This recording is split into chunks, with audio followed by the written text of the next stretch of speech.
I want you to look around at your job, at your school, at your church, at your timeline. Do you see freedom? Do you see people who chose their life? Or do you see a generation repeating the same dead rituals, reciting the same slogans, dancing for the same invisible masters? You were programmed, and I mean that literally. From the minute you could speak, they started feeding you scripts. Be a good boy, be a good girl. Don't question authority. Go to school, get a job, pay taxes, retire, and die. And you followed it. We all did. Because nobody ever told us the truth. They built this entire world as a mind trap. And today, I'm breaking it apart, brick by brick.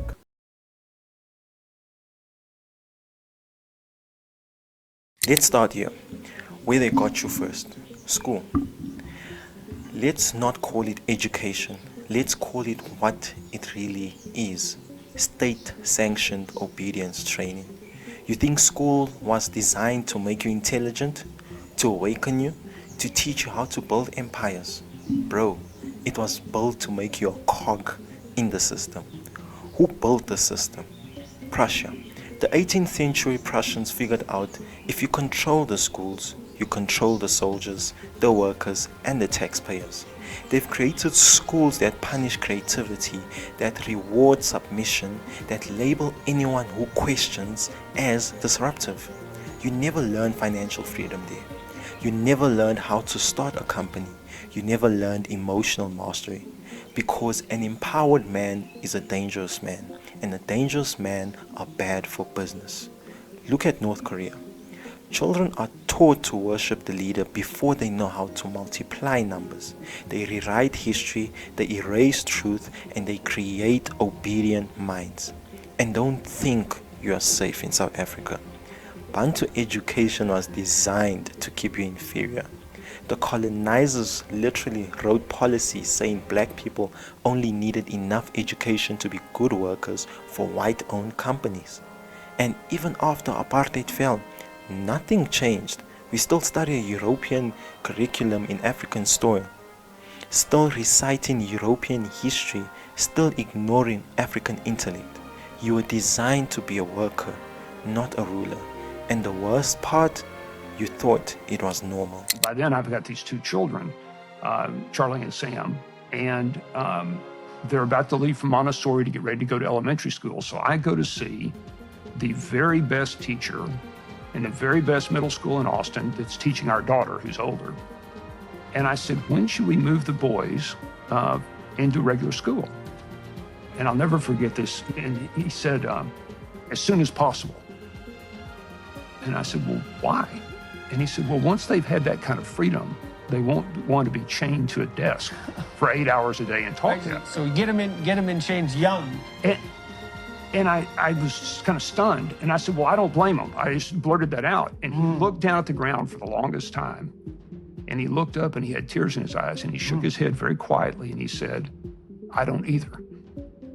So I went home that day and I told Laura, I said, I don't know if we're going to homeschool. I don't know if we're going to start a school. But our boys, the best teacher in this town, just told me not to put them in traditional school. So we're going to do something else.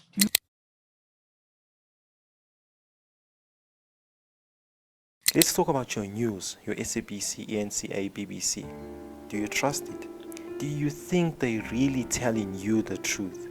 Let me teach you how information warfare works. The media doesn't exist to inform you.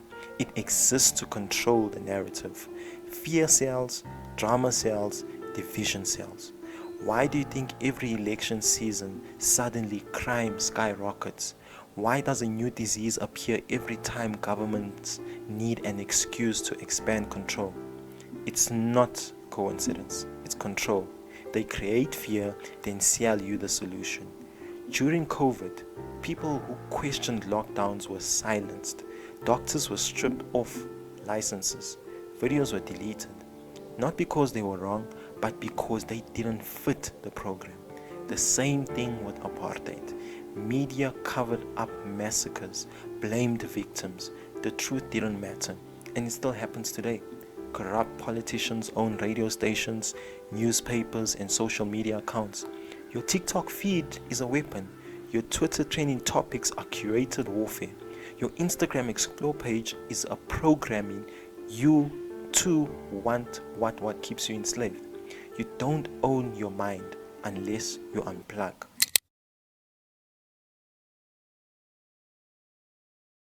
And here's where I lose a lot of people. But yet again, it's the truth. Some of you worship religion, not God. You follow rituals you don't even understand. You obey customs passed down by men with blood on their hands. Ask yourself, whose God are you praying to? The same colonizers who took your land gave you a new God. The same missionaries who labeled your grandfather's savages handed you Bibles with missing verses. They told you your ancestors were demons while consulting their own. And now you sit in church, broke, sick, oppressed, waiting for a miracle that was never coming. Because power was never meant to be begged for. It's taken. And it gets worse. A lot of you think you're consulting ancestors. You're not. You're dealing with familiar spirits, demonic entities wearing your grandmother's face, spiritual parasites pretending to be your ancestors, keeping you in bondage because you are emotionally tied to them.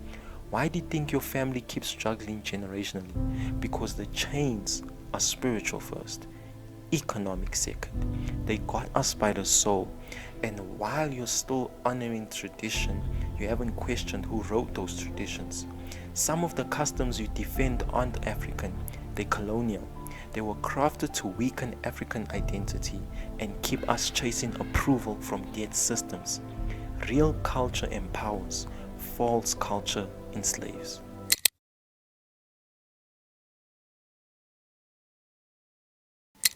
And now, the final weapon, social media. The most powerful form of mind control ever invented. They don't need whips anymore. They have algorithms. They feed you what you fear. They feed you what keeps you distracted. Your explore page isn't random. Your trending topics aren't organic. It's carefully designed to keep you arguing about nonsense while the powerful rob your future in silence. You spend hours chasing clout, likes, and followers while your real life burns down. Why do you think motivational content barely trends? Why do you think wisdom videos get less views than gossip?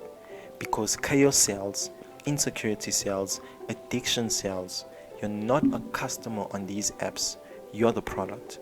And until you unplug and reclaim your mind, you will stay on the hamster wheel while they build wealth off your attention. You have two options. Stay asleep, obey the program, die average, or wake up, question everything, reclaim your name, own your mind, connect to the creator directly, study the real history they buried, become what your ancestors prayed for. The system isn't broken, it was designed like this, and it fears one thing: a man or a woman who breaks the chain and frees others. Be that person. Peace.